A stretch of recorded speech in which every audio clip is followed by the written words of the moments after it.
देशातून कोरोनाची माघार सुरू झाली आहे. तथापि लोकांनी अत्याधिक दक्षता घेणे आणि आरोग्यविषयक नियम तसेच शारीरिक अंतर याचे कसोशीने पालन करणे आवश्यक आहे. जोपर्यंत कोरोनावर लस किंवा औषध शोधले जात नाही तोपर्यंत निष्काळजीपणाला कोणताही वाव नाही, असा स्पष्ट इशारा पंतप्रधान नरेंद्र मोदी यांनी दिला आहे. ते मंगळवारी संध्याकाळी राष्ट्राला उद्देशून संदेश देत होते. त्यांच्या 15 मिनिटांच्या वक्तव्यात त्यांनी कोरोना स्थितीचा आढावा घेतला. भारतात कोरोनाच्या अनेक लसींवर काम सुरू आहे. या लसी लवकर उपलब्ध होतील अशी शक्यता संशोधकांनी व्यक्त केली आहे. मात्र त्या जोपर्यंत प्रत्यक्ष उपलब्ध होत नाहीत तोपर्यंत आपण आपले आरोग्य व्यवस्थितरित्या सांभाळले पाहिजे. हलगर्जीपणाला कोणताही थारा देता कामा नये. थोडासा निष्काळजीपणाही धोक्याचा ठरू शकतो, याची पुरेपूर जाणीव सर्वांनी ठेवाव्यास हवी, अशी स्पष्टोक्ती पंतप्रधान मोदींनी संदेशात केली. मेरे प्यारे देशवासियों, नमस्कार। कोरोना के खिलाफ लड़ाई में जनता कर्फ्यू से लेकर आज तक हम सभी भारतवासियों ने बहुत लंबा सफर तय किया है। समय के साथ आर्थिक गतिविधियों में भी धीरे धीरे तेजी नजर आ रही है। हम में से अधिकांश लोग अपनी जिम्मेदारियों को निभाने के लिए फिर से जीवन को गति देने के लिए रोज घरों से बाहर निकल रहे हैं। त्योहारों के इस मौसम में बाजारों में भी रौनक धीरे धीरे लौट रही है। लेकिन हमें ये भूलना नहीं है कि लॉकडाउन भले चला गया हो, वायरस नहीं गया है। बीते 7-8 महीनों में प्रत्येक भारतीय के प्रयास से भारत आज जिस संभली हुई स्थिति में है, हमें उसे बिगड़ने नहीं देना है और अधिक सुधार करना है। आज देश में रिकवरी रेट अच्छी है, फैटेलिटी रेट कम है। भारत में जहां प्रति 10 लाख जनसंख्या पर करीब 5,500 लोगों को कोरोना हुआ है, वहीं अमेरिका और ब्राजील जैसे देशों में ये आंकड़ा 25,000 के करीब है। भारत में प्रति 10 लाख लोगों में मृत्यु दर 83 है, जबकि अमेरिका, ब्राजील, स्पेन, ब्रिटेन जैसे अनेक देशों में ये आंकड़ा 600 के पार है। दुनिया के साधन संपन्न देशों की तुलना में भारत अपने ज्यादा से ज्यादा नागरिकों का जीवन बचाने में सफल हो रहा है। आज हमारे देश में कोरोना मरीजों के लिए 90 लाख से ज्यादा बेड्स की सुविधा उपलब्ध है। 12,000 क्वारंटाइन सेंटर्स है। कोरोना टेस्टिंग की करीब 2,000 लैब्स काम कर रही है। देश में टेस्ट की संख्या जल्द ही 10 करोड़ के आंकड़े को पार कर जाएगी। कोविड महामारी के खिलाफ लड़ाई में टेस्ट की बढ़ती संख्या हमारी एक बड़ी ताकत रही है। सेवा परमो धर्म के मंत्र पर चलते हुए हमारे डॉक्टर, हमारे नर्सिस, हमारे हेल्थ वर्कर्स, हमारे सुरक्षाकर्मी और भी सेवा के भाव से काम करने वाले लोग इतनी बड़ी आबादी की निस्वार्थ सेवा कर रहे हैं। इन सभी प्रयासों के बीच ये समय लापरवाह होने का नहीं है। ये समय ये मान लेने का नहीं है कि कोरोना चला गया या फिर अब कोरोना से कोई खतरा नहीं है। हाल के दिनों में हम सब ने बहुत सी तस्वीरें, वीडियो देखे हैं जिनमें साफ दिखता है कि कई लोगों ने अब सावधानी बरतना या तो बंद कर दिया है या बहुत ढिलाई ले आए हैं। ये बिल्कुल ठीक नहीं है। अगर आप लापरवाही बरत रहे हैं, बिना मास्क के बाहर निकल रहे हैं, तो आप अपने आप को, अपने परिवार को, अपने परिवार के बच्चों को, बुजुर्गों को उतने ही बड़े संकट में डाल रहे हैं।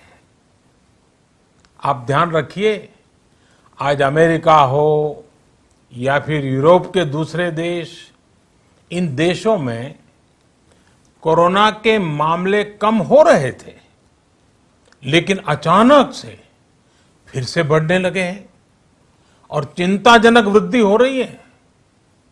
साथियों, संत कबीरदास जी ने कहा है, पक्की खेती देख के, पक्की खेती देख के गर्व किया किसान, अजहू जोला बहुत है, अजहू जोला बहुत है, घर आवे तब जान। अर्थात कई बार हम पक्की हुई फसल देखकर ही अति आत्मविश्वास से भर जाते हैं कि अब तो काम हो गया, लेकिन जब तक फसल घर न आ जाए तब तक काम पूरा नहीं मानना चाहिए। यही कबीरदास जी कह के गए हैं। यानी जब तक सफलता पूरी न मिल जाए, लापरवाही नहीं करनी चाहिए। साथियों, जब तक इस महामारी की वैक्सीन नहीं आ जाती, हमें कोरोना से अपनी लड़ाई को रत्ती भर भी कमजोर नहीं पड़ने देना है। बरसों बाद हम ऐसा होता देख रहे हैं कि मानवता को बचाने के लिए युद्ध स्तर पर पूरी दुनिया में काम हो रहा है। अनेक देश इसके लिए काम कर रहे हैं। हमारे देश के वैज्ञानिक भी वैक्सीन के लिए जी जान से जुटे हैं। भारत में अभी कोरोना की कई वैक्सीन पर काम चल रहा है। इनमें कुछ एडवांस स्टेज पर है, आशास्पद स्थिति दिखती है। साथियों, कोरोना की वैक्सीन जब भी आएगी, वो जल्द से जल्द प्रत्येक भारतीय तक कैसे पहुंचे, इसके लिए भी सरकार की तैयारी जारी है। एक एक नागरिक तक वैक्सीन पहुंचे, इसके लिए तेजी से काम हो रहा है। साथियों, रामचरितमानस में बहुत ही शिक्षाप्रद बातें हैं, सीखने जैसी बातें हैं, लेकिन साथ साथ अनेक प्रकार की चेतावनियां भी हैं। जैसे रामचरितमानस में बहुत बड़ी बात कही गई है, रिपु रुज पावक पाप, रिपु रुज पावक पाप, प्रभु अहि गनीय न छोट करी। अर्थात आग, शत्रु, पाप यानी कि गलती और बीमारी, इन्हें कभी छोटा नहीं समझना चाहिए। जब तक इनका पूरा इलाज न हो जाए, इन्हें हल्के में नहीं लेना चाहिए।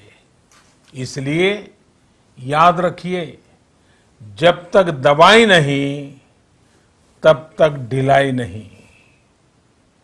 त्योहारों का समय हमारे जीवन में खुशियों का समय है, उल्लास का समय है।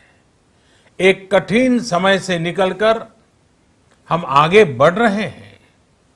थोड़ी सी लापरवाही हमारी गति को रोक सकती है, हमारी खुशियों को धूमिल कर सकती है। जीवन की जिम्मेदारियों को निभाना और सतर्कता, ये दोनों साथ साथ चलेंगे, तभी जीवन में खुशियां बनी रहेगी। 2 गज की दूरी, समय समय पर साबुन से हाथ धुलना और मास्क लगाना, इसका ध्यान रखिए। और मैं आप सबसे करबद्ध प्रार्थना करता हूं, आपको मैं सुरक्षित देखना चाहता हूं, आपके परिवार को सुखी देना चाहता हूं। ये त्योहार आपके जीवन में उत्साह और उमंग भरे, ऐसा वातावरण चाहता हूं। और इसलिए मैं बार बार हर देशवासी से आग्रह करता हूं। मैं आज अपने मीडिया के साथियों से भी, सोशल मीडिया में जो सक्रिय हैं उन लोगों से भी बड़े आग्रह से कहना चाहता हूं कि आप जागरूकता लाने के लिए, इन नियमों का पालन करने के लिए जितना जन जागरण अभियान करेंगे, ये आपकी तरफ से देश की बहुत बड़ी सेवा होगी। आप जरूर हमें साथ दीजिए, देश के कोटि कोटि जनों को साथ दीजिए। मेरे प्यारे देशवासियों, स्वस्थ रहिए, तेज गति से आगे बढ़िए और हम सब मिलकर के देश को भी आगे बढ़ाएं। इन्हीं शुभकामनाओं के साथ नवरात्र, दशहरा, ईद, दीपावली, छठ पूजा, गुरु नानक जयंती समेत सभी त्योहारों की सभी देशवासियों को एक बार फिर से बहुत बहुत बधाई देता हूं। धन्यवाद। कोरोनाशी होत असलेल्या या संग्रामात सर्व लोकांचे उत्कृष्ट सहकार्य मिळत आहे। आरोग्यविषयक नियम आणि शारीरिक अंतराचा नियम बहुतेकांकडून पाळला जात आहे। यामुळेच देशात मोठ्या प्रमाणावर लोकांचे प्राण वाचविण्यात आपण यशस्वी ठरलो आहोत। हे जनतेच्या संघटित प्रयत्नांचे यश आहे, अशी प्रशंसा त्यांनी केली। कोरोना हटविण्याच्या या संघर्षात लक्षावधी डॉक्टर्स, परिचारिका, परिचारक व इतर वैद्यकीय कर्मचारी यांनी अथक परिश्रम केले, याचा उल्लेखही त्यांनी केला।